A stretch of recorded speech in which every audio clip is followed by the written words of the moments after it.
ព្រះធម៌គឺជាមេរៀនដែលព្រះពុទ្ធបានចងក្រងក្រោមការពិសោធន៍យល់ដឹងអំពីច្បាប់ធម្មជាតិគឺការត្រាស់ដឹងមាន84000ព្រះធម្មខណ្ឌយើងរៀនស្ទើរតែមួយជីវិតមិនបានយល់អស់អំពីព្រះធម៌ផងហេតុអ្វីបានជាយើងយល់ដឹងតិចតួចដែលយើងពុំទាន់ដែលបានកាន់សភៅសិក្សាអំពីព្រះធម៌នោះឲ្យបានឆ្អិតឆ្អៅផងហើយយើងហ៊ានវាយតម្លៃទៅលើអត្ថន័យទៅលើគុណប្រយោជន៍នៃព្រះធម៌ដែលកើតឡើងអំពីការត្រាស់ដឹងរបស់បុគ្គលម្នាក់ដែលជាបុគ្គលត្រូវបានគេគោរពទទួលស្គាល់ពីអ្នករៀនសូត្រពីអ្នកសិក្សាល្អិតល្អន់ពីរឿងព្រះធម៌ដែលជាមេរៀនដែលព្រះពុទ្ធបានត្រាស់ដឹងនោះមិនក៏យើងទៅជាវាយតម្លៃដោយងាយដែលយើងមិនទាន់បានសិក្សាបន្តិចសោះឡើយអំពីព្រះធម៌នោះគ្រាន់តែយើងឮយើងពិចារណាទៅតាមសេចក្តីយល់បានក្នុងថ្នាក់វិញ្ញាណចិត្តឬបកតិចិត្តគឺការចេះដឹងតាមការរៀនសូត្រការពិចារណាមិនមែនជាការចេះដឹងតាមថ្នាក់ពិសោធន៍ឡើយដូច្នេះខ្ញុំសូមទាញអារម្មណ៍របស់ប្រជាពលរដ្ឋអំពីពាក្យសម្ដីចុងក្រោយរបស់ព្រះសម្មាសម្ពុទ្ធព្រះអង្គទ្រង់ត្រាស់ថាសូមមនុស្សទាំងឡាយកុំប្រមាទសូមធ្វើអំពើល្អដោយសេចក្តីមិនប្រមាទមានន័យថាបើយើងមិនបានយល់អំពីធម្មជាតិទាំងឡាយទេសូមអ្នកកុំប្រមាទពីព្រោះថាកំណើតជាមនុស្សនេះជាកំណើតមានអត្ថប្រយោជន៍មានគុណសម្បត្តិមានតម្លៃលើសត្វនានាពីព្រោះអ្វីពីព្រោះមនុស្សអាចមានលទ្ធភាពពីធម្មជាតិដើម្បីស្វែងយល់ដឹងអំពីធម្មជាតិក៏ប៉ុន្តែដោយសេចក្តីប្រមាទនេះនាំសត្វលោកទាំងឡាយឆ្ពោះទៅរកកន្លែងដែលពិបាកនឹងត្រឡប់មកកើតជាមនុស្សម្ដងទៀតដោយក្តីប្រមាទផ្សេងមានជាអាចថាតើកើតជាមនុស្សមានតម្លៃត្រង់ណាជាការកម្រត្រង់ណាបើអ្នកស្រុកស្រែឃើញកើតមួយផ្លែតមក4 10 20នាក់ទៅហើយមនុស្សកាលមុនតិចឥឡូវឃើញមនុស្សច្រើនយ៉ាងនេះដូច្នេះការកើតជាមនុស្សនោះវាកម្រត្រង់ណាទៅនេះជាការពិចារណាថ្នាក់វិញ្ញាណចិត្តដែលខ្លួនមើលឃើញមិនបានសិក្សាអំពីច្បាប់ធម្មជាតិឲ្យបានប្រកបកើតសេចក្តីប្រមាទព្រះសម្មាសម្ពុទ្ធព្រះអង្គទ្រង់ប្រដៅត្រង់ចំណុចនឹងថាបើមិនយល់មិនដឹងពីច្បាប់ធម្មជាតិទេសូមកុំប្រមាទពីព្រោះថាព្រះធម៌នេះគឺជាមេរៀនឲ្យមនុស្សយកទៅពិសោធន៍ដើម្បីស្គាល់សច្ចៈស្គាល់សេចក្តីពិតដែលមាននៅក្នុងគម្ពីរទាំងឡាយមិនមែនដូចនៅក្នុងសាសនាផ្សេងយើងមិនអាចពិសោធន៍បាននោះទេរាល់ពាក្យសម្ដីដែលចារនៅក្នុងគម្ពីរដែលចងក្រងជាព្រះធម៌គឺអាចពិសោធន៍បានទាំងអស់ក៏ប៉ុន្តែដោយក្តីប្រមាទមនុស្សបានទាត់ចោលព្រះធម៌មិនបានយកមកសិក្សាហើយមើលឃើញគុណប្រយោជន៍ដ៏វិសេសវិសាលដែលកើតឡើងពីការចងក្រងរបស់បុគ្គលត្រាស់ដឹងនោះទៅជាឥតប្រយោជន៍ហើយទៅជាស្មានតាមតែកម្លៅឬអវិជ្ជារុំខ្លួនរបស់មនុស្សសូម្បីតែខ្ញុំបកូនណាដែលបាននិយាយនេះក៏ខ្ញុំនៅក្នុងកម្លៅក្នុងអវិជ្ជាដែរពីព្រោះថាបុគ្គលដែលបានត្រាស់ដឹងទើបផុតអវិជ្ជាយើងទាំងអស់គ្នាជាមនុស្សបុថុជនចេះត្រង់ចំណុចនេះខ្វះត្រង់ចំណុចនោះប៉ុន្តែដោយសារការខិតខំរៀនសូត្រវិជ្ជារបស់មនុស្សនោះត្រូវ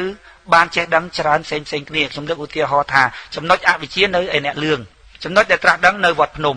ព្រះពុទ្ធនៅឯវត្តភ្នំនេះព្រះអង្គត្រាស់ដឹងទាំងអស់ពីច្បាប់ធម្មជាតិយើងទាំងអស់គ្នានៅចន្លោះហ្នឹងកាលណាយើងខំរៀនសូត្រទៅដំណើររបស់យើងស្ថិតនៅឆ្ងាយពីអវិជ្ជាបន្តិចមកប៉ុន្តែឲ្យអស់អវិជ្ជាគឺមិនអស់ទេខ្ញុំសរុបសេចក្តីឡើងមកវិញថាតាមការសិក្សារបស់ខ្ញុំឃើញថាព្រះធម៌មានគុណប្រយោជន៍ខ្លាំងណាស់ខ្ញុំថាពាក់កណ្ដាលទៅចោះក្នុងការរៀបចំជីវិតរបស់មនុស្សរស់នៅប្រចាំថ្ងៃទាំងជីវិតជាបព្វជិតនិងជីវិតជាកុហកក៏ប៉ុន្តែខ្ញុំឃើញថាដោយសារការចម្លងធម៌នៃសាវករបស់ព្រះពុទ្ធជាពិសេសគឺព្រះសង្ឃនិងអ្នកកាន់ធម៌ទាំងឡាយមានអ្នកកាន់សិល5សិល8សិល10ទាំងឡាយមិនទាន់ស្វែងយល់ឲ្យបានល្អិតល្អន់អំពីទិសដៅអំពីជំរឿនៃព្រះធម៌ធ្វើឲ្យកិច្ចប្រតិបត្តិរបស់ខ្លួននឹងបង្ហាញនូវភាពអសកម្មទៅដល់ភ្នែករបស់បុគ្គលទាំងឡាយនៅក្នុងសង្គមឃើញថាបុគ្គលទាំងអស់នោះជាបុគ្គលស្វែងរកសេចក្តីសុខផ្ទាល់ខ្លួនក៏ប៉ុន្តែខ្ញុំឃើញថាការសិក្សាតាមព្រះធម៌មិនដូច្នោះឡើយគុណសម្បត្តិដំបូងបំផុតនៃអ្នកសិក្សាអំពីព្រះធម៌គឺការជួយឈឺឆ្អាលអ្នកដទៃព្រះពុទ្ធព្រះបរមគ្រូនៃយើងព្រះអង្គនាំមុខគេក្នុងការធ្វើរឿងនេះព្រះអង្គឆាន់បាយដែលបានបិណ្ឌបាតតែមួយពេលប៉ុន្តែព្រះអង្គមិនដែលសឹងមិនដែលពួនមិនគឺព្រះអង្គធ្វើប្រយោជន៍សម្រាប់មនុស្សលោកពីព្រោះព្រះអង្គចាត់ទុកថាជីវិតនេះខ្លីណាស់មិនបានធ្វើប្រយោជន៍សម្រាប់មនុស្សលោកគឺជាការគួរឲ្យខ្មាស់អៀនជាទីបំផុតដោយឃើញទង្វើរបស់ព្រះបរមគ្រូយ៉ាងនេះហើយហេតុអ្វីបានជាពុទ្ធសាសនិកជនដែលកាន់សាសនាព្រះពុទ្ធនឹងរៀនតាមព្រះធម៌នឹង បើទៅជាអសកម្មសង្ងំសុខទៅវិញមានន័យថាម៉េចមានន័យថាអ្នកដែលសង្ងំសុខទាំងឡាយនោះមិនធ្វើតាមគន្លងរបស់ព្រះធម៌ឡើយហើយការធ្វើតាមគន្លងព្រះធម៌នេះមិនមែនជាការត្រឹមតែអប់រំឲ្យមនុស្សនោះចេះជួយអ្នកដទៃប៉ុណ្ណោះទេ